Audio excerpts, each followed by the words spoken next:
Good evening, everyone. I stand this evening in this august house as a proud representative of the People's Progressive Party Civic, representing the people of our country.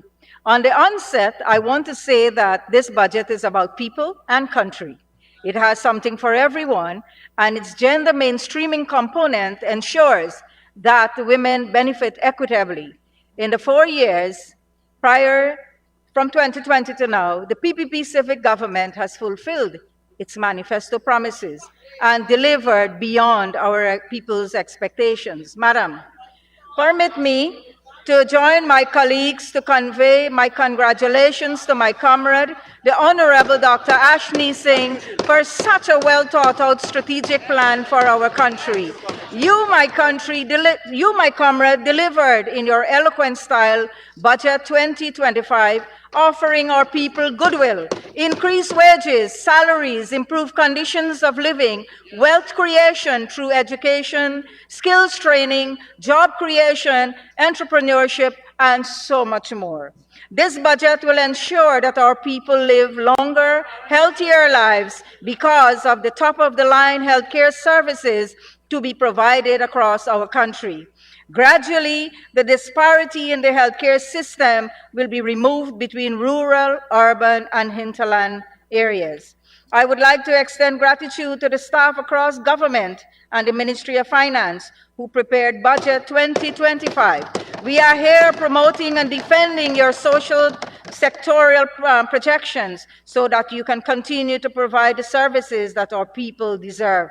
Madam Speaker, Guyanese voted and returned the PPP Civic to office in 2020 because our manifesto plan resonated with their goals. During the 2015-2020 APNU AFC forced them to live or relive the pre-1992 era, the era of fear and hardship. APNU failed the promises and draconian taxes suppressed our people and strangled our economy. Businesses closed its doors and scaled down its operations, and thousands of people lost their jobs. They shut down the sugar estates and forced thousands of people on the breadline, and they did not spare the people they loved the most. They caused the closure of Rusal, the call center that employed mostly women, and the logging company. A large number of Lindeners was thrown out of work and put on the breadline. Madam Speaker, because Lindeners are our friends, our families, and our favorites of the People's Progressive Party Civic, we recreated the opportunities for thousands of them to be re-employed. Today, the bauxite company has become viable, and so will 𝐁𝐔𝐃𝐄 in the near future. With the PPP Civic at the helm of our government, our people know that life is easier because they could have celebrated democracy and freedom. Freedom in this country is like breathing clean air. Something that is something, Annette, that your party don't know about. With the PPP Civic, I'm repeating, with the PPP Civic at the helm of our government, our people know that life is easier because they could celebrate democracy and freedom. We don't go about fooling people, and we don't give them promises of a good life. We are actually working night and day to give them a good life. Madam, over the past week, the opposition has been trying to spew assertions on Budget 2025. Yes, I agree. People don't eat roads, according to the opposition leader. But asphalted and concrete roads and bridges saves time and money for families. Car owners save money when the cars are not damaged, so they go less to the mechanic. And most importantly, it saves people time getting from one place to another, including work. Time means money. Time is very precious for women who are full-time students or employees, especially if they are parents. Time saved from traveling can be spent with children and family. Madam Speaker, history of our country will always associate itself with the PPP and the PPP civic government with development. No amount of name changing will change the fact that PNC or PNCR or PNC and APNU AFC will always be associated with rigged elections, failure and failure. Madam Speaker, as soon as the PPP civic government assumed office in 1992, remember this, the means test was abolished and everyone over 65 were granted their old age pension. Sir, in 2015, APNU AFC promised to double the old age pension, and 5 years later, this is the result. They increased old age pension by $7,375 or 36%. And 5 years later, which moved the pension from $13,125 to $20,500. Their economic policies pushed elders into abject poverty. Let me explain, madam. They imposed 14% VAT on all food items, drugs, and medical supplies. I have to remind you, comrade, because you seem to forget this. They imposed 14% VAT on all items, drugs, and medical supplies, on water and electricity, telephone, data, and internet. They further took away the water and electricity subsidy. During the same period, they increased public assistance by only 20% from $8,000 to $10,000. Madam, this is what the PPP Civic did for pensioners since 2020. We increased it from $20,500 to $41,000, or by 100%. This is a manifesto promise kept. Further, VAT was removed from water, electricity, telephone, data, internet, drugs, medical supplies, and so many other food items. And yet you come here and say, we do nothing for elders, but we have them living in poverty. Madam, the opposition needs to conduct an assessment to understand the real total of old age pension, not like what they did. They add and multiply and subtract, and then they give the people the $13,000. Between 2020 to 2025, the PPP Civic increased public assistance by 120% or 100% more, from $10,000 to $22,000 monthly. Madam, vulnerable people clearly understand which government they are better off under.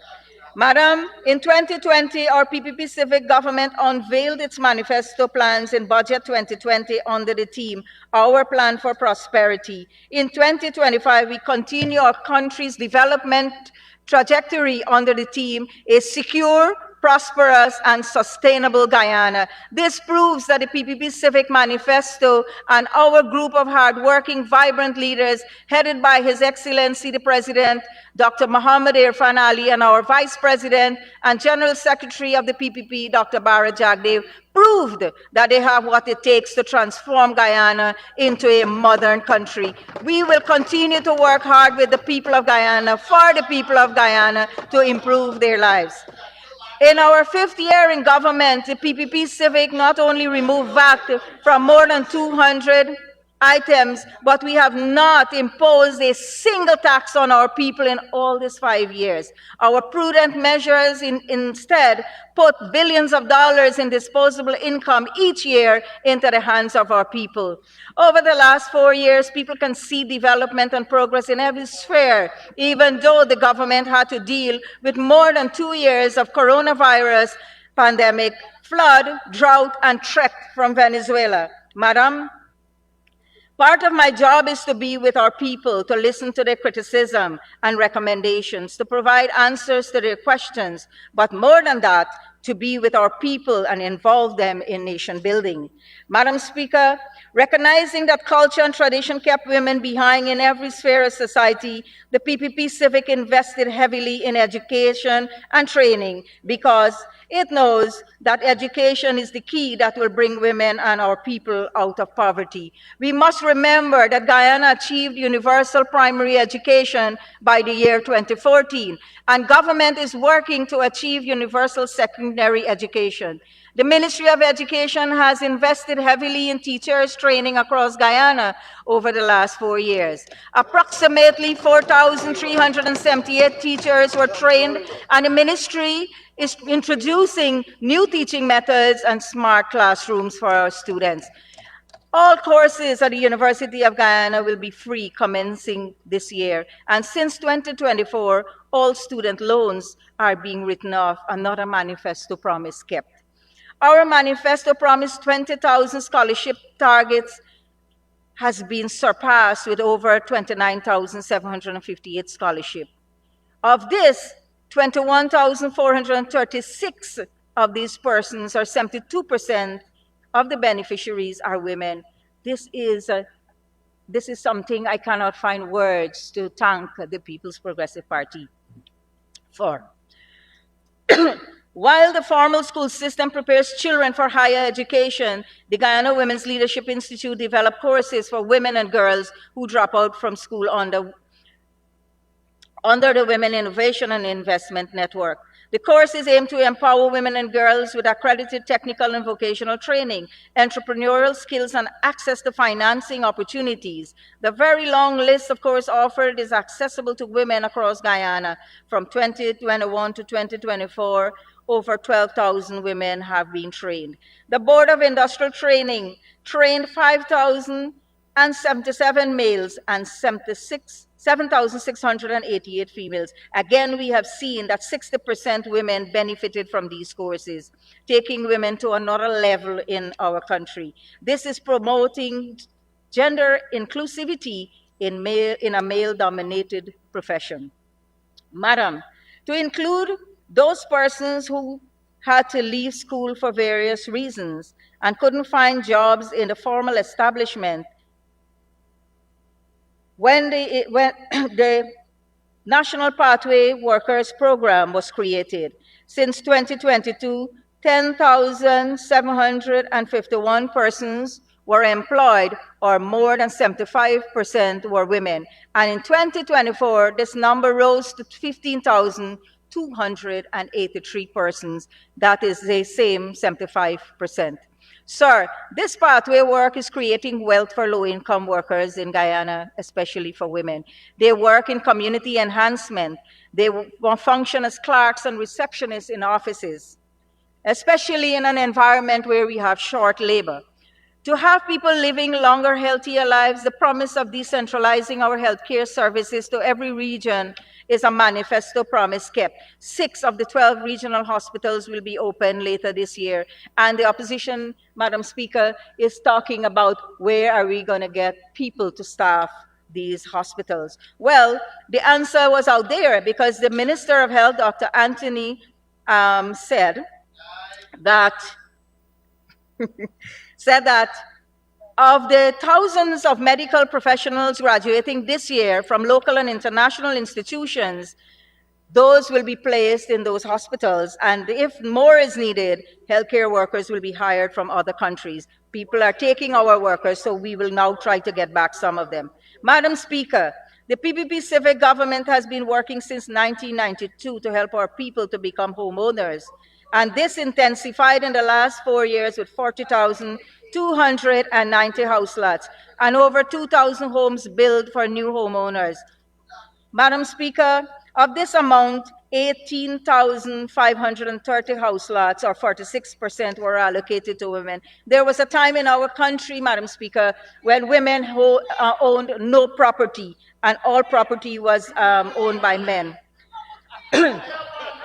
Madam Speaker, do not forget that during 2015 period, APNU AFC almost closed down the housing ministry, and they barely handed out 7,534 house lots, and they cut the ceiling for loans so people couldn't get to build a certain level or a certain building, certain size of building, because they want to keep people to their place.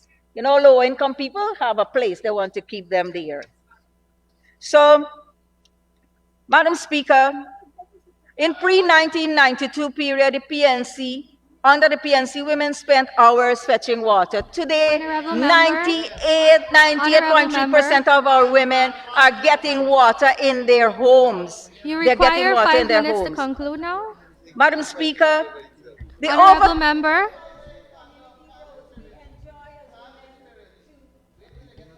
Honorable member, in order to conclude. Madam Speaker, I ask that the honourable member be granted a 5-minute extension. Thank you very much. You have 5 minutes to conclude. Thank you, Madam Speaker. Madam, please permit me to share in this August House a subject matter that we don't talk much about. The Ministry of Human Services and Social Security, of which I am a part, works with people who lost hope and wants to give up, who sometimes feel that they have no one and nowhere to turn. Madam, the ministry has several departments that deal with the softer side of society, a side that people only believe distribute old age pension and public assistance vouchers. Madam, this ministry has staff who hold hands, heal hearts, give hope to people who are homeless, who do not have the ability sometimes to look to the future with optimism. After spending time at the night shelter, training are sought for them through the Board of Industrial Training and other institutions. They are linked with jobs and we try to reintegrate them with families, and many of them reintegrate into society as productive members of society. Madam, these departments are the Palms Geriatric Home, the 𝐃𝐄𝐁𝐄𝐓 Home for Rehabilitation and Reintegration, and the night shelter. Our staff goes to the street with support from the Guyana Police Force, the mental health clinic, chest clinic, and we remove people and we bring them to the night shelter. We offer them a bed, a warm meal, and a bath. We provide them with medical evaluation, psychiatric care, and TB assessment. Then we ensure that they receive treatment. Those hospitalized are treated, stabilized, and transferred back to the night shelter. Depending on the casework, elders over 60 are transferred to the geriatric home, which is the Palms, and those under 60, some of them are transferred to 𝐃𝐄𝐓 Home at Anvawa, where specific care is provided. Madam, living on the streets causes people to develop certain types of antisocial behavior, chronic and terminal diseases. Many of them didn't see the doctor for decades and received no treatment. Interventions by the staff of the night shelter and 𝐃𝐄𝐓 Home must be commended. They work beyond the call of duty to ensure that the homeless are provided with care and empathy. Most of them who are removed from the streets were abandoned by their families. Madam, people tend to find themselves homeless for various reasons, and due to this, they develop anger issues. They go on the street because of family problems, domestic violence, drug abuse, alcoholics, HIV, TB, mental illness, and others. I would like to thank the staff of the Ministry of Health, GPHC, the Regional Health Services, and staff of every department in the Ministry of Human Services and Social Security for helping heal the bodies of these people while we work to heal their minds.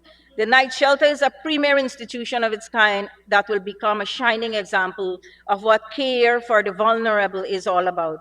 We arrange surgeries for fractures, cataract, hernia, urology intervention, monitor hospitalization for those admitted with chronic disease and other. The night shelter has many beautiful stories to tell about the people who live there, but I don't have the time to do so here, Madam. So I would like to thank our president and our government for providing the funding and safe haven for this vulnerable group. I look forward for more support in the years ahead. Madam Speaker, before I end my presentation, I would like to commend this budget to this House for approval.